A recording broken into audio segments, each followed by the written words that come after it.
Well, good morning, everybody.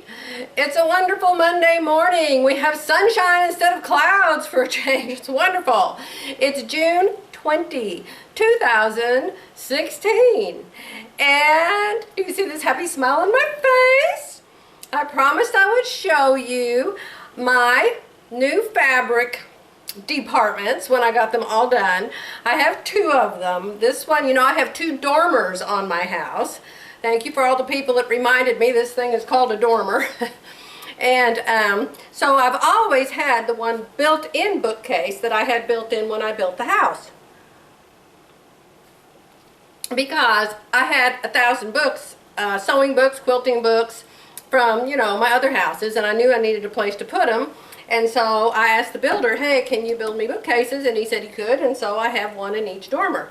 But I never intended on storing 350 plus bolts of fabric in them. Although, as it turns out, I can rearrange the shelves because I made them movable and I do have some fabric in them. This is the 8-foot tall bookcase, and yes, it's moving, but it is bolted to the wall. Jerry bolted them both to the wall. I have a picture and proof. And so they're bolted at the very top, and they move a little bit, but they will not fall forward, so don't y'all worry about that. And I wanted to thank you all for your names, but I decided to use some very simple names everybody's already heard of a million times. But I didn't want my name in them. And so this is my first sign. This sign is going to go up here. It's going to be a little quilt, and it's going to hang on the side of the bookcase.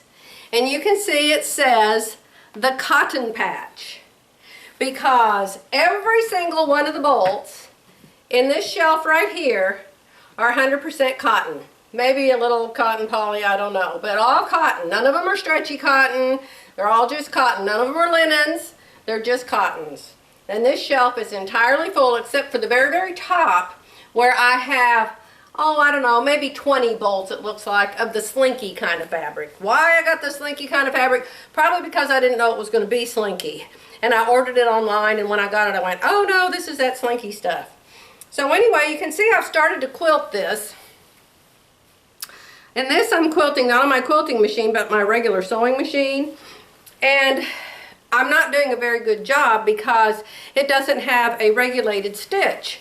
And so the stitches are really close together. And then yesterday when Terry was here, she reminded me that she has the Bernina stitch regulator on her regular sewing machine. So, in a little bit when I get done with this video, I'm going to go to Terry's and I'm going to finish quilting this with her stitch regulator. Won't that be fabulous? So anyway, this is what I ended up with. I've got this shelf right here is going to be batiks. Only, I don't really buy yardages of batik very much. Diana actually bought me these. Look at this. Is this one just to die for? Oh, I love that batik.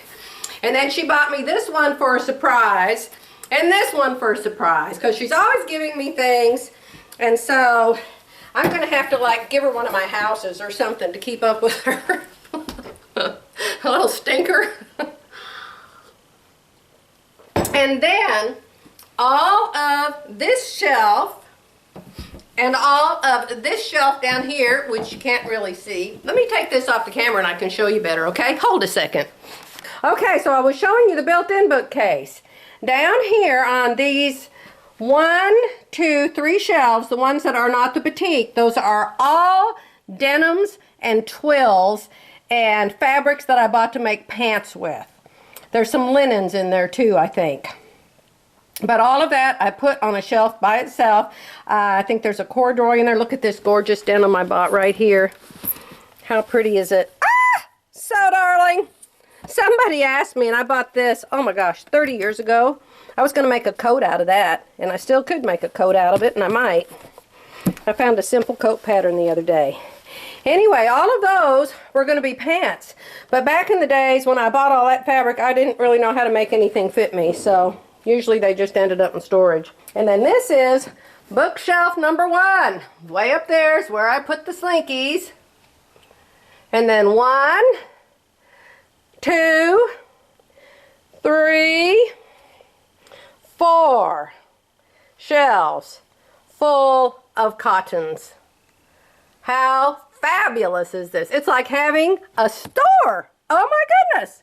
Somebody said, did you find any fabrics you forgot you bought? Yeah, all of them. I sure did. So anyhow, you can see how wonderful this idea works. The only thing I'm a little bit worried about is if the pins, I put pins in to hold them all. They're so tight I can't even get them out. But they're all held by pins, and on the back where I made them so they wouldn't unroll, and I hope those pins don't ever rust. So hold on, let's go in the other room and I'll show you what's in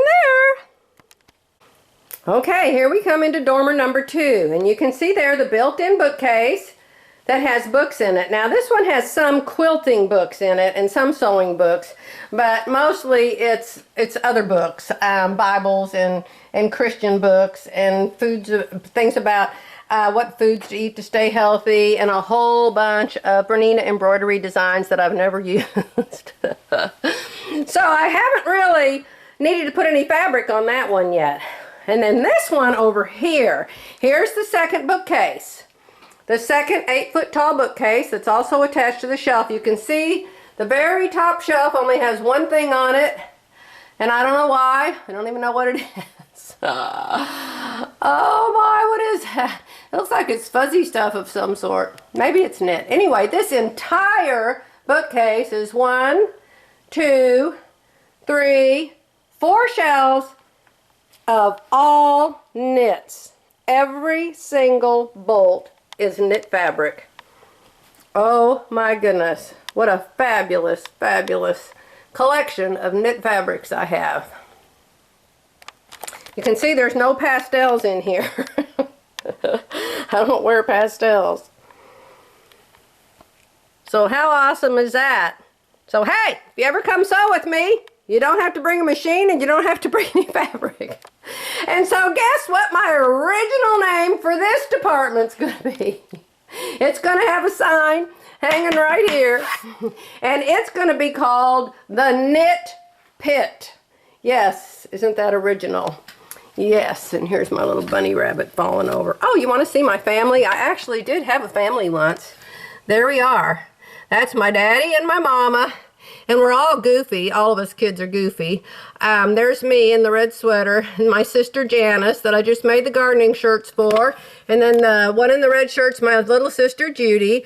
And then the youngest one is my brother James. And when Daddy was alive, we were actually a real family, and we all got along and we all loved each other. And I don't know what happened, but after Daddy died, it seemed like everything fell apart. And it's just, oh, I look at that picture and I just want to cry.